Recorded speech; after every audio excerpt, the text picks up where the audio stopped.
Counting കാസിലേക്ക് എല്ലാവർക്കും സ്വാഗതമുണ്ട്. നമ്മൾ ഇന്ന് പരിചയപ്പെടുന്ന വാഹനം വെച്ചിട്ടുണ്ടെങ്കിൽ ഫോക്സ്വാഗൻ്റെ വെൻഡോ ആണ്. അപ്പോൾ വെൻഡോ ഇത് 2015 മോഡൽ ഹൈലൈനിൽ നിൽക്കുന്ന വാഹനമാണ്. ഹൈലൈൻ എന്ന് പറഞ്ഞാൽ നിങ്ങൾക്കറിയാം, ഫുൾ ഓപ്ഷൻ വരുന്ന വാഹനമാണ്. എല്ലാവിധ ഫീച്ചേഴ്സും വണ്ടിയിൽ നിലവിൽ അവൈലബിൾ ആണ്. പിന്നെ മാത്രമല്ല കിലോമീറ്റേഴ്സൊന്നും കാര്യമായിട്ട് കിലോമീറ്റേഴ്സ് ഓടിയിട്ടില്ല. അപ്പോൾ എത്രയൊക്കെയാണ് ഓടിക്കുന്നത് ഞാൻ വിശദമായിട്ട് ഇൻറ്റീരിയേഴ്സ് കാണിച്ചു തരാം. അപ്പോൾ വണ്ടിയെ കുറിച്ച് പറയുകയാണെങ്കിൽ ഇത് കോഫി ബ്രൗൺ ആണ്. നല്ല നീറ്റായിട്ട് ഉപയോഗിച്ച വണ്ടിയാണ്. ഒരു ഡോക്ടർ യൂസ്ഡ് വാഹനമാണ്. സിംഗിൾ ഓണർഷിപ്പ് എന്ന വണ്ടിയാണ്. അതുകൂടാതെ തന്നെ നമുക്ക് എല്ലാവിധ ഫീച്ചേഴ്സ് വണ്ടിയിൽ അവൈലബിൾ ആണ്. അപ്പോൾ വണ്ടി ഫുൾ കണ്ടുവരാം. ഇന്ത്യസ് എക്സ്റ്റീരിയേഴ്സ് എല്ലാം വിശദമായിട്ട് കാണിക്കുന്നുണ്ട്. വീഡിയോ സ്കിപ്പ് ചെയ്താൽ കാണണം. കാരണം എവിടെയെങ്കിലും ചെറിയ രീതിയിലുള്ള പ്രശ്നങ്ങളും കാര്യങ്ങളൊക്കെ ഉണ്ടെങ്കിൽ അത് നമ്മൾ പറഞ്ഞു പോകുന്നുണ്ട്. വാഹനം കണ്ടുവരാം. അതിന് ശേഷം നമുക്ക് ഇതിൻ്റെ റേറ്റും കാര്യങ്ങളും സംസാരിക്കാം. നിങ്ങൾ ഈ കണ്ടുകൊണ്ടിരിക്കുകയാണ് ഈ ഒരു ഫോക്സ്വാഗൻ്റെ വെൻഡോ. അപ്പോൾ ഞാൻ പറഞ്ഞ പോലെ തന്നെ വണ്ടി 2015 ഇതിൻ്റെ മോഡൽ. നല്ല രീതിയിൽ തന്നെ ഉപയോഗിച്ച വണ്ടിയാണ്. എന്ന് വെച്ചിട്ടുണ്ടെങ്കിൽ സിംഗിൾ ഓണർഷിപ്പാണ്.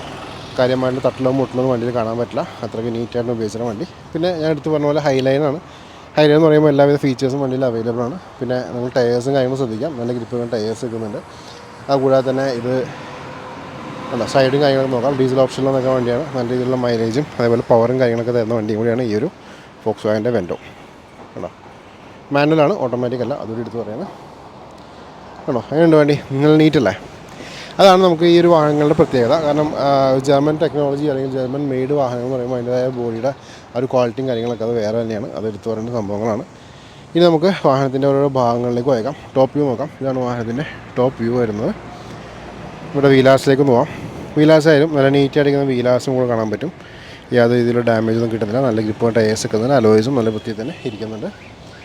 ഫ്രണ്ട് പോർഷനിലേക്ക് വരാം. ഇവിടുത്തെ ഗ്ലാസ് നോക്കാം. വിൻഷീൽഡൊക്കെ നല്ല നീറ്റായിട്ടിങ്ങനെ വിൻഷീൽഡ് കിട്ടുന്നുണ്ട്. ബോണറ്റ് ആയാലും നല്ല വൃത്തിയിൽ തന്നെ ഇരിക്കുന്ന ബോണറ്റ് കിട്ടുന്നുണ്ട്. അതേപോലെ തന്നെ ഇവിടെ ലാമ്പ് നോക്കാം. ലാമ്പ് നല്ല വൃത്തിയിൽ തന്നെ ഇരിക്കുന്നു. ഇത് ന്യൂ ഷേപ്പ് ആയതുകൊണ്ട് തന്നെ നമുക്ക് ഫ്രണ്ടിൽ ആ ഒരു ക്രോമിയം ഇൻസേർട്ടും കാര്യങ്ങളൊക്കെ കാണാൻ പറ്റും. ഇവിടെയും നമുക്ക് നല്ല ക്വാളിറ്റിയിൽ നിൽക്കുന്ന ലാമ്പ് കാണാൻ പറ്റും. നമുക്ക് ഇവിടുത്തെ വീലാസിലേക്ക് പോകാം. ഈ വീലാസ് ആയാലും നീറ്റായിട്ടിരിക്കുന്ന വീലാസ് കാണാൻ പറ്റും. നല്ല ഗ്രിപ്പ് ടയേഴ്സ് വെക്കുന്നുണ്ട്. അലോയ്സും നല്ല ക്വാളിറ്റിയിൽ തന്നെ ഇരിക്കുന്നുണ്ട്. രണ്ട് ഡോറിലേക്കും പോകാം. രണ്ട് ഡോറും ഇവിടെ നീറ്റായിട്ടിരിക്കുന്ന ഡോർസ് കിട്ടുന്നുണ്ട്. ഇവിടെ ഗ്ലാസ് ആയാലും നല്ല വൃത്തിയിൽ തന്നെ ഇരിക്കുന്നുണ്ട്. സൈഡ് പോർഷൻ നോക്കാം. സൈഡ് പോർഷൻ നല്ല നീറ്റായിട്ടിരിക്കുന്ന സൈഡ് പോർഷൻ കിട്ടുന്നുണ്ട്. ബാക്കിലേക്ക് വരാം. ഇവിടെ വിൻഷീൽഡ് നോക്കാം. ഈ വിൻഷീൽഡിലായാലും നല്ല നീറ്റായിട്ടിരിക്കുന്ന വിൻഷീൽഡ് കിട്ടുന്നുണ്ട്. ലിഡ് നോക്കാം. ലിഡ് നല്ല വൃത്തിയിൽ തന്നെ ഇരിക്കുന്നു. ഇവിടെ ബമ്പേഴ്സ് ആയാലും നല്ല ക്വാളിറ്റി തന്നെ ഇരിക്കുന്ന ഒരു ബമ്പേഴ്സ് നമുക്ക് ഇവിടെ കാണാൻ പറ്റും. ഇവിടുത്തെ വീലാർസ് നോക്കാം. ഈ വീലാർസും നീറ്റായിട്ടിരിക്കുന്നു. നല്ല ഗ്രിപ്പ് ടയേഴ്സ് വെക്കുന്നത്. അലോയ്സ് നല്ല വൃത്തിയിൽ തന്നെ ഇരിക്കുന്നുണ്ട്. രണ്ട് ഡോറും നോക്കാം. രണ്ട് ഡോറും ആ ഒരു ക്വാളിറ്റി നമുക്കിവിടെ കാണാം. ഡോർ ഓപ്പൺ ചെയ്തിട്ട് ഇൻറ്റീരിയേഴ്സ് വെച്ചപ്പെടാം. ഡോർ പാഡ്സ് നോക്കാം. ഡോർ പാഡ്സ് നല്ല ക്വാളിറ്റി തന്നെ ഇരിക്കുന്നു. നമുക്കിവിടെ കൺട്രോൾസും കാര്യങ്ങളൊക്കെ വരുന്നുണ്ട്. ഞാൻ പറഞ്ഞില്ലേ, ഹൈലൈൻ ആയതുകൊണ്ട് തന്നെ എല്ലാവിധ ഫീച്ചേഴ്സും നമുക്ക് വണ്ടിയിൽ അവൈലബിൾ ആണ്. ഇവിടെ സീറ്റ്സ് നോക്കാം. സീറ്റ്സ് ആയാലും നല്ല വൃത്തിയിൽ തന്നെ സീറ്റ്സ് കിട്ടുന്നുണ്ട്. ബ്രീത്തബിൾ സീറ്റ്സാണ് വരുന്നത്. ഇവിടെ സ്റ്റിയറിംഗ് മൗണ്ടഡ് കൺട്രോൾസ് വരുന്നുണ്ട്. ഇൻറ്റീരിയേഴ്സ് നോക്കുകയാണെന്നുണ്ടെങ്കിൽ പവർ ഓൺ ചെയ്യാം. 53,000 കിലോമീറ്റർ വണ്ടി ഓടിയിട്ടുള്ളൂ. അതേപോലെ ഇവിടെ നമുക്ക് ടെസ്റ്റ് മ്യൂസിക് സിസ്റ്റം വരുന്നുണ്ട്. മാനുവൽ ട്രാൻസ്മിഷൻ വന്നേക്കണേ. ഡാഷ്ബോർഡൊക്കെ നല്ല നീറ്റായിട്ടിരിക്കുന്നു. സീറ്റ്സ് നോക്കാം. സീറ്റ്സിൻ്റെ ക്വാളിറ്റി ആയാലും നല്ല വൃത്തിയിൽ തന്നെ ഇരിക്കുന്ന സീറ്റ്സിൻ്റെ ക്വാളിറ്റി നമുക്ക് കിട്ടുന്നത്. റൂഫായാലും നല്ല വൃത്തിയിൽ തന്നെ ഇരിക്കുന്ന റൂഫും നമുക്കിവിടെ കാണാൻ പറ്റും. ഓക്കെ, അപ്പോൾ ഇത്രയൊക്കെയായിരുന്നു വണ്ടിയുടെ എൻജിൻ റൂമിൽ നിന്ന്, അല്ലെങ്കിൽ ഇതിൻ്റെ ഫ്രണ്ട് പോർഷനിൽ നിന്ന് കാണിക്കാനുള്ളത്. ഇനി നമുക്ക് പാസഞ്ചർ സൈഡിലേക്ക് ഒന്ന് പോയേക്കാം. ഇവിടെ ഡോർ പാഡ്സ് നോക്കാം. അതേപോലെ തന്നെ സീറ്റ്സ് നോക്കാം. സീറ്റ്സ് ആയാലും നല്ല വൃത്തിയിൽ തന്നെ ഇരിക്കുന്ന സീറ്റ്സ് കിട്ടുന്നുണ്ട്. ഇവിടെ നമുക്ക് ഹാൻഡ് റെസ്റ്റ് വരുന്നുണ്ട്. ന്യായമായിട്ടുള്ള ലെഗ് റൂം നിൽക്കുന്നുണ്ട്. ഇവിടെ നമുക്ക് റിയർ AC വെൻറ്റ് വരുന്നുണ്ട്. ഇവിടെ നിന്നുള്ള വാഹനത്തിൻ്റെ വ്യൂ നോക്കാം. നല്ല നീറ്റായിട്ട് ഇരിക്കുന്ന ഒരു ഇൻറ്റീരിയർ പോർഷനാണ് നിങ്ങൾ കണ്ടുകൊണ്ടിരിക്കുന്നത്. നമുക്ക് പയ്യെ ഡോറിന് ക്ലോസ് ചെയ്യാം. അതിനുശേഷം വാഹനത്തിൻ്റെ എഞ്ചിൻ റൂമിലേക്ക് നോക്കാം. എഞ്ചിൻ റൂമിൽ എന്താണ് അവസ്ഥ ജസ്റ്റ് ചെക്ക് ചെയ്യാം. അപ്പോൾ നിങ്ങൾ ഈ കണ്ടുകൊണ്ടിരിക്കുകയാണ് ഈ ഒരു വാഹനത്തിൻ്റെ എഞ്ചിൻ റൂം. എന്തെങ്കിലും രീതിയിലുള്ള ഡാമേജോ കാര്യങ്ങളൊക്കെ ഉണ്ടെങ്കിൽ നോക്കാം. ലീക്കേജ് ഒക്കെ ഉണ്ടെങ്കിൽ ശ്രദ്ധിക്കാവുന്നതാണ്. ക്യാമറ വളരെ സ്ലോയിലാണ് നിങ്ങളുടെ ഫ്രണ്ടിലേക്ക് വന്നുകൊണ്ടിരിക്കുന്നത്.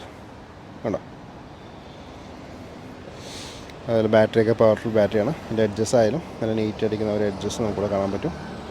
കണ്ടോ? അതേപോലെ ലിഡിലേക്ക് പോയേക്കാം. ലിഡായാലും യാതൊരു രീതിയിലുള്ള ഡാമേജോ കാര്യങ്ങളോ നമുക്കിവിടെ ലിഡിലും കിട്ടുന്നില്ല. വളരെ നീറ്റായിട്ടിരിക്കുന്ന ലിഡ് നമുക്കിവിടെ കാണാൻ പറ്റും. കണ്ടോ? അപ്പോൾ ഇത്രയൊക്കെയായിരുന്നു വണ്ടിയുടെ എഞ്ചിൻ റൂമിൽ നിന്ന് കാണിക്കാനുള്ളത്. പയ്യെ നമുക്കിനി ബൂട്ടിലേക്ക് ഒന്ന് പോയേക്കാം. ബൂട്ടിൽ എന്താണ് അവസ്ഥ ചെക്ക് ചെയ്യാം. ഇതിൻ്റെ കീ നോക്കാം. ഇതാണ് വാഹനത്തിൻ്റെ കീ വരുന്നത്. ലിഡൊന്ന് അപ്പ് ചെയ്യാം. ലോങ് പ്രസ് ചെയ്ത് നോക്കാം. ഓക്കെ, അപ്പോൾ ഈ കാണുന്ന വാഹനത്തിൻ്റെ ബൂട്ട് സ്പേസ് ന്യായമായിട്ടുള്ളൊരു ബൂട്ട് നമുക്കിവിടെ കിട്ടുന്നുണ്ട്. അതേപോലെ തന്നെ സ്പെയർ വീൽ റൂം നോക്കാം.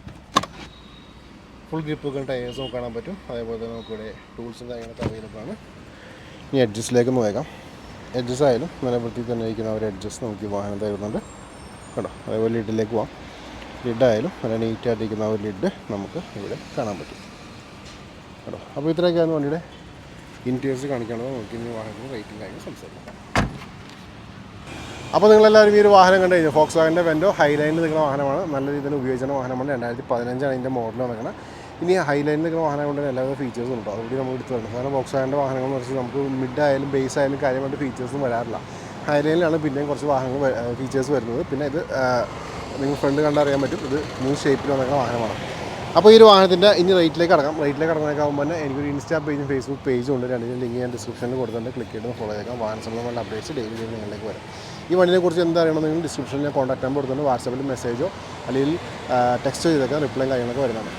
ഈ വാഹനത്തിൻ്റെ ആസ്കിംഗ് പ്രൈസ് 7.95 lakhs ആണ്. 7,95,000 രൂപ ആസ്കിംഗ് പ്രൈസാണ്. നെഗോഷ്യബിൾ ആയിരിക്കും. ഞാൻ പറഞ്ഞ പോലെ തന്നെ ഡിസ്ക്രിപ്ഷൻ നമ്പറുണ്ട്. വാട്സാപ്പിൽ മെസ്സേജോ ഫോളോ ചെയ്തേക്കാം. ഇത്രയൊക്കെയാണ് വിശേഷങ്ങൾ. ഒട്ടനവധി വാഹനങ്ങളുടെ വീഡിയോസ് വരുന്നുണ്ട്. ഫോളോ ചെയ്ത് സബ്സ്ക്രൈബ് ചെയ്യാൻ മറക്കണ്ട. അടുത്ത വീഡിയോ കാണാം. Thank you. Thanks for watching.